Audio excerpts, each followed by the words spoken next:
డబ్బు, అనారోగ్యం, ఉద్యోగం, వ్యాపారం, అప్పులతో బాధపడుతున్నారా? మీకోసమే లాంచ్ యువర్ ఫ్యూచర్ ప్రోగ్రామ్. నమస్తే అన్వర్ గారు. లాస్ట్ 2 ఎపిసోడ్స్ కనుక మనం చూస్తే ఒకటేమో సక్సెస్ అండ్ హ్యాపీనెస్ అండ్ దాంతోపాటు ఇంకొకటి కనుక మనం చూస్తే ఎనర్జీస్ గురించి మనం మాట్లాడాము. ఎప్పుడైతే మనిషికి రెండు ఉంటుంటాయో లైఫ్లో ఎక్కడ అడ్డంకులు కనిపించవు. లా ఆఫ్ అట్రాక్షన్ కనుక మనం చూస్తే చాలా విషయాలు చాలా గమనిస్తూ వెళ్తే ఇంత చిన్నవి మేజర్ ఇంపాక్ట్ చూపిస్తాయా? ఆ మనిషి ఒక నెగిటివ్ మాట్లాడకుండా ఉంటే జరిగేది ఏంటి, ఎటువంటివి కలిసి వస్తాయన్న వాటిపైన మనం చాలా వీడియోస్ చేస్తున్నాం సార్. ఇల్లు పాజిటివ్గా ఎలా ఉండాలి, థింగ్స్ గురించి కూడా మనం మాట్లాడాం. ఇలా థియరీలో చాలా ఉంటాయి, లా ఆఫ్ అట్రాక్షన్ థియరీలో. ఇవాళ ఏం చెప్పబోతూ ఉన్నారు అండ్ దాంతోపాటు ఎండ్ ఆఫ్ ద డే ప్రతి ఒక్కరికి కావాల్సింది మనీ, ఏ విధంగా అట్రాక్ట్ చేయొచ్చు? అబ్సల్యూట్లీ. సో ఇక్కడ నేను ఏమంటానంటే లా ఆఫ్ అట్రాక్షన్ ప్రకారం ఇందాక మనం సౌత్ ఆఫ్రికా అమ్మాయి గురించి మాట్లాడడం, నెగిటివ్ ఎనర్జీ గురించి మాట్లాడడం. ఇప్పుడు ఈ వీడియోలో చెప్పబోయేది అంటే చాలామంది మీరు ఏదైతే జాబ్ చేస్తున్నారో, బిజినెస్ చేస్తున్నారో అంతకు మించి 10 రెట్లు జాగ్రత్తగా ఉండండి. 10 times మీరు ఆపర్చునిటీని, అవకాశాలని, అంటే అవకాశం కూడా ఆకాశం అంత పెద్దగా రావాలంటే ఎలా, ఏం చేయాలనేది నేను చెప్తాను. అంటే ఇప్పుడు ఫర్ ఎగ్జాంపుల్ ఏదైతే మీరు ఇన్కమ్ ఎర్న్ చేస్తున్నారో 1,00,000 కావచ్చు, దాన్ని డబల్, త్రిబుల్, 4 times, 5 times దాకా ఎలా చేయొచ్చింది, ఇది వీడియో చాలా అద్భుతంగా ఉపయోగపడుతుంది. ఇది నేను లైఫ్లో ఎప్పుడైతే నా మైండ్ సెట్ మార్చుకున్నానో ఆటోమేటిక్, ఎందుకంటే mind set is equal to life set, ఇది నేను బాగా బలంగా నమ్ముతాను. సో ఇక్కడ ఇప్పుడు నేను చెప్పబోయే సక్సెస్ వీడియోలో జర్నీ టు సక్సెస్ ఎప్పుడు అసలు మన రియల్ జర్నీ. అక్కడ లియో టాజో అని ఒక అతను చెప్తాడండి, చైనాలో ఒక గ్రేట్ ఫిలాసఫర్. ఏం చెప్తాడంటే ప్రతి మనిషికి 2 జీవితాలు ఉంటాయి. ఒకటి మీరు పుట్టినప్పుడు, 2 మీ యొక్క సామర్థ్యం అంటే మీరు నమ్మినప్పుడు. చూడండి ఎంత బాగా చెప్పాడు. ప్రతి మనిషికి 2 జీవితాలు ఉంటాయి. ఒకటి పుట్టినప్పుడు, రెండోది ఎప్పుడండి మీ యొక్క సామర్థ్యాన్ని గుర్తించినప్పుడు. ఎస్, మీరు గుర్తించాలి. ఇప్పుడు ఏమవుతుందంటే ప్రపంచంలో మిమ్మల్ని చాలామంది మీరు గుర్తిస్తారు. అప్పుడప్పుడు మనకు కష్టం వచ్చినప్పుడు లేదా మనం డౌన్ అయినప్పుడు, నీ గురించి నాకు తెలుసురా, నువ్వు సూపర్ అని అప్పుడప్పుడు అవతల వాళ్ళు చెప్తేనే, ఓ నా గురించి ఇంత ఉందా, ఇంత అనుకుంటున్నారా అని మనం అప్పుడప్పుడు అనుకుంటుంటాం. దానికి ఏం చేయాలంటే సబ్కాన్షియస్ మైండ్లో రెటిక్యులర్ యాక్టివిటీ సిస్టమ్ అని ఒక పార్ట్ ఉంటుంది. దీనికి ఏం చేస్తుందంటే ఇది యాక్సెప్ట్ చేయదు సెల్ఫ్ ఇమేజ్ని అంత ఈజీగా. అంటే మన సెల్ఫ్ ఇమేజ్ ఎలా ఉంటే అటువంటి ఆపర్చునిటీస్ని మనం అట్రాక్ట్ చేస్తుంటాం. అయితే మనం ఏం చేయాలి, సెల్ఫ్ ఇమేజ్ పెరగాలంటే ఏం చేయాలంటే ఐఆమ్ వర్త్, జాగ్రత్తగా ఉండండి, I am worth it mind set అని మనం అనుకోవాలి ఎక్కువగా. ఫర్ ఎగ్జాంపుల్ ఒక ₹1,00,000 ఇన్కమ్ వస్తుందండి, 5 లక్షల ఇన్కమ్ ఎర్న్ చేయాలి, ఇంకా పెద్దగా అవ్వాలి, ఇంకా పెద్ద మీ ఫీల్డ్లో మీరు సెలబ్రిటీ అయిపోవాలి, ఫేమస్ అయిపోవాలి అనుకుంటే ఎవరిలాగా అవ్వాలనుకుంటున్నారో ఆ పర్సన్ని తలుచుకుని yes I'm worth it mindset, అంటే ఆ పర్సన్ లాగా నేను వర్త్ అని యూనివర్స్కి చెప్పాలి. ఓకే, ఆ మైండ్ సెట్ని మనం డెవలప్ చేయాలి. ఎగ్జాక్ట్లీ. మళ్ళీ చెప్తున్నాను, మీరు ఏ పర్సన్ లాగా అవ్వాలనుకుంటున్నారు, మీ బిజినెస్లో కావచ్చు, మీ జాబ్లో కావచ్చు, మీ లైఫ్లో కావచ్చు, ఆ పర్సన్ అంటే ఆ ఇన్స్పిరేషనల్ పర్సన్ని గుర్తెచ్చుకొని. ఫర్ ఎగ్జాంపుల్ విరాట్ కోహ్లీ, టెండూల్కర్ లాగా అవ్వాలనుకున్నారు. అలా ప్రతి ఒక్కరికి ఒక ఇన్స్పిరేషన్ ఉంటారు. సో ఇన్స్పైర్ అయితే లైఫ్లో ఎక్స్పైర్ అవ్వమండి, ఇన్స్పైర్ అయితే ఎక్స్పైర్ అవ్వం. సో అంటే మనం చనిపోవాలని థాట్స్ కూడా రావు. మళ్ళీ చెప్తున్నానండి, ఆ పర్సన్ తలుచుకుని మీ ఎడమ చేతి పిడికిలు గట్టిగా పెంచి I'm worth it mind set equal to that person, అంటే ఆ పర్సన్ లాంటి పర్సన్ని నేను ఐఎమ్ వర్త్ ఇట్ ఏ మాత్రం నేను తీసుకోను. ఎగ్జాక్ట్లీ, ఈక్వల్ అని అనుకోవాలన్నమాట ఆ మైండ్ సెట్. సో ఇది actually one of a kind mind set. దీన్ని సెల్ఫ్ ఇమేజ్, సెల్ఫ్ వర్త్ పెరగడానికి కింద కామెంట్ బాక్స్లో మీరు టైప్ చేయండి ఐఆమ్ వర్త్ అని. అంటే ఈ మధ్య సినిమాలో కూడా వర్త్ వర్మ వర్త్ అని అంటారు కదా జనరల్గా. అంటే రజనీకాంత్ నా సినిమాలో చాలామంది తక్కువ అంచనా వేస్తారు అని చెప్పేసి, ముసలోడ్లే, ఏముందిలే, కాముగా ఉన్నాడులే అనేసి, అన్నా ఏంటన్నా ఏం చేయలేడన్నా, నువ్వేం ఊరుకో, నువ్వెందుకు అలాగా ఊరుకు అందరు పడిపోతావా అనేసి ఆ విలన్ చెప్తుంటూ ఉంటారు. అప్పుడు రజనీకాంత్ గారు రియల్ చేస్తారు అని ఎప్పుడైతే నవ్వుతారో, అన్నా మనం తక్కువ అంచనా వేసామన్నా, వర్త్ వర్మ వర్త్ అని ఎప్పుడైతే అంటే అనగానే అందరూ భయపడతారు. అంటే ఒక మనిషి వర్త్ అని మీరు నమ్మినప్పుడు, అంటే మీరు నమ్మితే యూనివర్స్ కూడా వాల్యూ ఇస్తుంది. ఎగ్జాక్ట్లీ. దాని తర్వాత ఇక్కడ ఏంటంటే ఆన్ ద అదర్ హ్యాండ్ ఇక్కడ చాలామంది అలా ఎందుకు అవకాశాలను కానీ డబ్బుని కానీ అట్రాక్ట్ చేయలేరంటే, చాలామంది నేను యాక్చువల్ 2010లో నేను ఎంఎస్సీ కెమిస్ట్రీ అయిన తర్వాత బెంగళూరు బయోకాన్ కంపెనీకి వెళ్ళానండి, సింజిన్ కంపెనీ. జూనియర్ సైంటిస్ట్గా నేను సెలెక్ట్ అయ్యాను. అప్పుడు నాకు యాక్చువల్లీ శాలరీ 18,000 ఇస్తున్నారు. నేను యాక్చువల్లీ ఏమడిగానంటే నాకు 22,000 కావాలని అడిగాను. జనరల్గా మా ఫ్రెండ్స్, ఏంట్రా నువ్వు ఎందుకంత అడుగుతావు, వాళ్ళు డిస్క్వాలిఫై చేస్తారన్నారు. నో నన్ను అడిగాను, వై యూ వాంట్ 22,000 అని అడిగాను. No I feel I'm worth for 22,000 అని నేను అప్పుడు తెలియకుండానే అన్నాను అనమాట. వాళ్ళు నాకు 21,000 శాలరీ సెలెక్ట్ చేశారు. వాళ్ళు మామూలుగా ఎంత ఇస్తున్నది ఎంత 18,000. నేను నెగోషియేషన్ చేసి నేను 22,000 అండి, నేను అంత వర్త్ ఉంది, నాకు ఎక్స్పీరియన్స్ ఉంది, నాకు నాలెడ్జ్ ఉంది అని చెప్పేసాను. దీన్ని ఎంఎస్కే అంటారు. మీరు వర్త్ అని తెలియాలంటే మీరు ఎంఎస్కేలో చెక్ చేసుకోవాలి. ఎంఎస్కే, ఎం అంటే మైండ్ సెట్, ఎస్ అంటే స్కిల్, కే అంటే నాలెడ్జ్. మీరు వర్త్ అని మీకు ఎలా తెలుస్తుంది అంటే ఫస్ట్ ఆఫ్ ఆల్ ఆ మైండ్ సెట్ ఉండాలి, ఆ స్కిల్స్ ఉండాలి, ఆ నాలెడ్జ్ ఉండాలి. నాలెడ్జ్కి స్కిల్కి డిఫరెన్స్ ఏంటి? Applying knowledge is called skill. నాలెడ్జ్ని ఎప్పుడైతే అప్లై చేస్తామో దాన్నే స్కిల్ అంటారు అనమాట. ఎందుకంటే అయితే లా ఆఫ్ అట్రాక్షన్ ఏం చెప్తుందంటే స్కిల్ ఎంత ఇంపార్టెంటో విల్ కూడా అంత ఇంపార్టెంట్. అంటే విల్ పవర్ కూడా ఉండాలి. ఎందుకంటే ఎప్పుడైతే విల్ పవర్ ఉంటుందో ఆటోమేటిక్గా స్కిల్ నేర్పే వాళ్ళు మన లైఫ్లోకి వస్తారు. ఎవరు కూడా పుట్టుకతో గొప్ప వాళ్ళు కాదు. For example Sachin Tendulkar bat పట్టుకుని పుట్టలేదు, లతా మంగేష్కర్ గారు మైక్ పట్టుకుని పుట్టలేదు, ఏఆర్ రెహమాన్ గిటార్ పట్టుకుని పుట్టలేదు.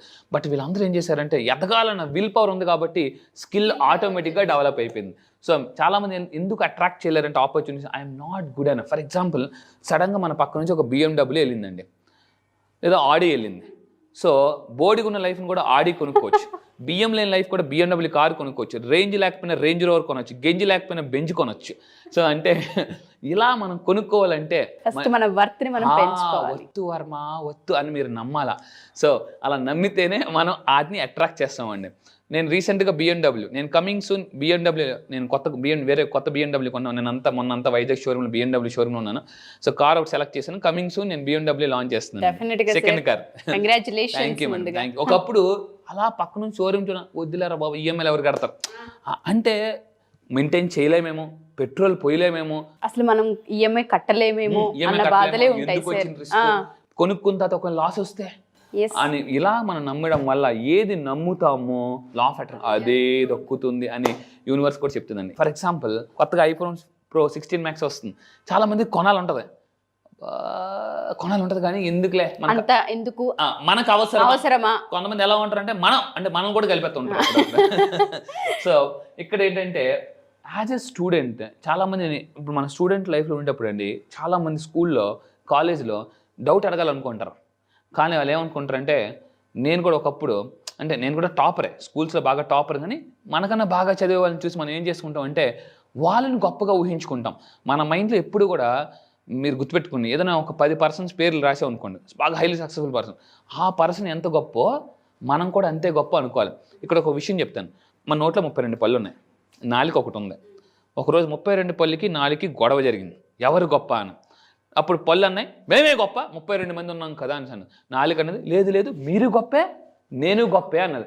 అప్పుడు ఈ పళ్ళు 32 పళ్ళు ఒప్పుకోలే, నోనో జాగ్రత్తగా నువ్వు అన్నం తినేటప్పుడు పొరపాటు మేము నాలుగు కరుస్తారు కదా, అప్పుడు 4 కరుచుకుంటాం తెలుసా అని అంటే, అప్పుడు అవునా అయితే నాలుగు అన్నది నువ్వు 10 మందిలో ఉండేటప్పుడు నేను కానీ ఒక్క మాట కానీ తప్పుగా మాట్లాడితే నీ 32 పళ్ళు రాలిపోవడం 1 నిమిషం పట్టదు అన్నదండి. వెంటనే పళ్ళు నువ్వు గొప్పే నేను గొప్పే. సో ఎప్పుడైతే మనం గొప్ప అని మనం నమ్ముతామో అప్పుడు గొప్ప వాళ్ళ పక్కన మీరు కూర్చుంటారండి. అది సో ఇది చాలామంది ఒక మీటింగ్ వెళ్ళనుకోండి, మీకన్నా పెద్ద సెలబ్రిటీ పక్కన కూర్చొని మనం ఎలా కూర్చుంటాం అంటే మూలకి వెళ్ళిపోయి మీరు గొప్ప సార్, మీరు గొప్ప అండి అని మనం నలిగిపోతుంటాం ఇస్త్రీలాగా. సో అంటే అక్కడే అర్థమైపోతుంది మన లో సెల్ఫ్ ఇమేజ్. మీరు కూడా ధైర్యంగా కాన్ఫిడెంట్గా కూర్చోండి అంతే, కానీ వాళ్ళ ముందు అనకూడదు సార్ మీరు గొప్ప నేను గొప్ప అనుకోవద్దు. సో మనం లోన్ అనుకో, ఫస్ట్ మనం బిలీవ్ చేయాలి కదా సార్, మనం క్యాపబుల్, మనం వర్త్, అది రీచ్ అవుతామన్న కాన్ఫిడెన్స్ మనకు రావాలి. చాలామంది మీరు అన్నట్టుగానే వస్తువులు కొనేటప్పుడైనా ఏదైనా జాబ్ని ఇది నేను చెయ్యాలని గోల్ రాసేటప్పుడైనా మనది ఆ రేంజా అన్న దగ్గర ఆగుతాం. చాలా అద్భుతంగా చెప్పారండి, అక్కడ ఆగిపోతుంటుంటాం. ఈసారి నేను క్లాస్ చెప్పబోయింది మీ రియల్ సెల్ఫ్ వర్త్ ఎంత అని మీరు తెలుసుకోవాలనుకుంటున్నారా? అయితే ఈసారి క్లాసెస్లో నేను ఒక సైంటిఫిక్ రీసెర్చ్ చెప్తానండి. ప్రపంచ ఆరోగ్య సంస్థ వాళ్ళు, హార్వర్డ్ యూనివర్సిటీ వాళ్ళు, what is the value of one single person self worth, ఎన్ని కోట్లు అనేది ఒక క్యాలిక్యులేటెడ్గా ఎగ్జాక్ట్ ఫిగర్ ఇచ్చారు. ఆ ఫిగర్ ఎంత అనేది నేను మీ క్లాసెస్లో చెప్తాను. What is your self worth తెలుసుకుంటే ఆశ్చర్యపోతారన్నమాట. ఇంత వాల్యూ అని చాలామంది అంటారు, నీ తల మీద రూపాయి పెడితే ఎవరు కొనదే, ఎవరు తల మీద రూపాయి పెడితే కానీ కొనలేరు, నేను నువ్వు పెద్ద కబుర్లు అని చాలామంది అంటారు. అవునా, మార్కెట్లో నేను రూపాయి పెడితే ఎవరు కూడా కొనలేరని కూడా అంటారు. మీరు రండి, నేను చెప్తా మీ సెల్ఫ్ వర్త్ ఎంతో. చాలామంది స్టూడెంట్ లైఫ్ నుండి అప్పుడప్పుడు ఏమవుతాం అంటే స్ట్రగుల్ అవుతాం క్వశ్చన్ అడగడానికి కూడా, ఎందుకంటే మనకు అంత సీన్ లేమా ఎందుకులే అది అని అనుకుంటాం. అంటే అక్కడ అంటే స్టూడెంట్ లైఫ్ నుంచే లో సెల్ఫ్ వర్త్కి వెళ్ళిపోతున్నాం. దాని తర్వాత ఇంకా తీసుకుంటే హౌ మెనీ టైమ్స్ జనరల్గా మనం ఒక్కోసారి ఏదైనా అడగడానికి కూడా మనం హెజిటేట్ అవుతుంటాం. ఆడేమనుకుంటాడో వీడేమనుకుంటాడో కూర్చోరా అడిగించాలి అని అనగానే వెంటనే కూర్చునిపోతాం అనమాట. అంటే నువ్వే పెద్ద బ్రిలియంట్లా కూర్చో, నువ్వే పెద్ద జీనియస్ వా కూర్చో అని అనగానే అంటే వేరే వాళ్ళు లేబుల్ వేసేస్తుంటారు. మన వంటగదులు ఎలాగైతే లేబుల్స్ వేస్తాం ఉప్పుకి పప్పుకి, అవును. ఇక్కడ కూడా మనకు సొసైటీ లేబుల్ వేస్తుంటుంటుంది. చాలామంది సొసైటీ లేబులింగ్ అంటారండి. మన వర్త్ అనేది సొసైటీ లేబుల్ చేస్తుంది. ఈవెన్ తల్లిదండ్రులు కూడా చాలామంది చేసిన మిస్టేక్ ఏంటంటే వాళ్ళు పుట్టగానే నువ్వు డాక్టరు, లాయరు, ఇదవు అదవని వాళ్ళే లేబుల్ వేసేస్తున్నారు అనమాట.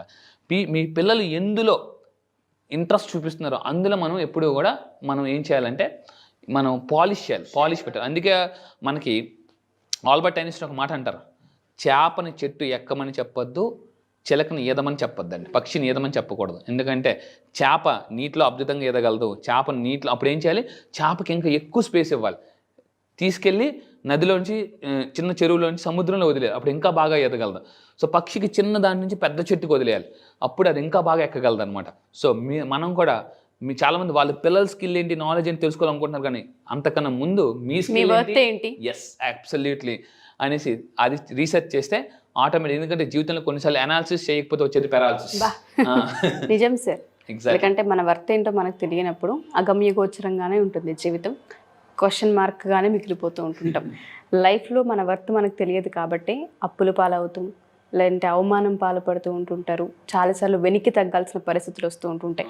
స్ట్రాంగ్గా డెసిషన్ తీసుకోవాలి అనుకున్నా ఆలోచిస్తుంటారు, స్టాండ్ తీసుకోలేరు. నిజంగా ఈ క్లాసెస్ ఏవైతే ఉంటుంటాయో 13 బ్యాచెస్ ఎక్స్పీరియన్స్ చాలామంది మాటల్లో విన్నాను కాబట్టి చెప్తూ ఉన్నాను.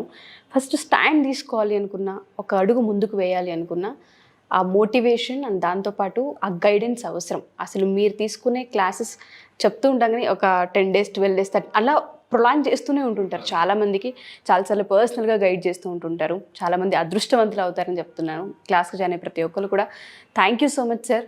మంచి ఇన్ఫర్మేషన్ ఇది. సెల్ఫ్ వర్త్ అనేది ఎవరికి వాళ్ళు తెలుసుకోవాల్సిన అవసరం ఉంది. థ్యాంక్ యూ అండి. Thank you so much Anwar garu. Thank you sir. Thank you.